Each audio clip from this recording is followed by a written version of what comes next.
কারিগরিকে important দিচ্ছি, আমরা আধুনিক করছি, আমরা মোর সাবজেক্ট যেগুলি আমাদের মার্কেট ডিমান্ড রয়েছে সেগুলিকে আমরা দেখছি, সে তো প্রতিনিয়ত আলোচনা হচ্ছে।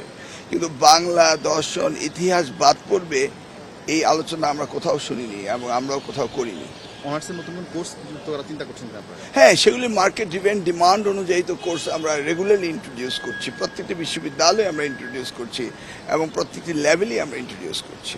বাট বাংলাকে বাদ দিয়ে, ইতিহাসকে বাদ দিয়ে এমন কথা কোথাও হয়নি। সেটা আপনারা বলবেন। হ্যাঁ, প্রত্যেকটা বিশ্ববিদ্যালয়ে ইতিহাস আছে, দর্শন আছে, তো এবং আমরা দেখি যে ভর্তির সময় অনেকগুলো আসন ফাঁকাও থাকে। এটা নিয়ে সরকার ভাবছে কিনা যে আমরা কোন কোন কলেজগুলো বা বিশ্ববিদ্যালয়গুলো রাখবো বা এই একটা না, আমাদের টিচার শর্টেজ রয়েছে, সেগুলিতে আমরা রেগুলারলি টিচার নিচ্ছি, শর্টেজ ফিল আপ করছি। কিন্তু মার্কেট ড্রিভেন ডিমান্ড অনুযায়ী আমরা মানে সাবজেক্ট ইনক্লুড করবো, এটা তো ওয়ার্ল্ড ডিমান্ড, সেটা তো আর বাংলার সাথে কোনো সম্পর্ক নেই।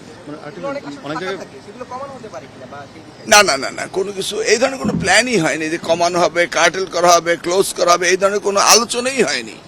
আমরা শুধু আলোচনা হচ্ছে যে কিভাবে আমরা শিক্ষা ব্যবস্থাকে আরো উন্নত করব এবং মার্কেট ড্রিভেন ডিমান্ড অনুযায়ী আমরা করব, ইন্ডাস্ট্রি একাডেমির রিলেশন কিভাবে হবে, সেগুলি নিয়ে আলোচনা। আজকে একনেক সভা হয়েছে, এখানে শিক্ষা নিয়ে কোনো প্রকল্প?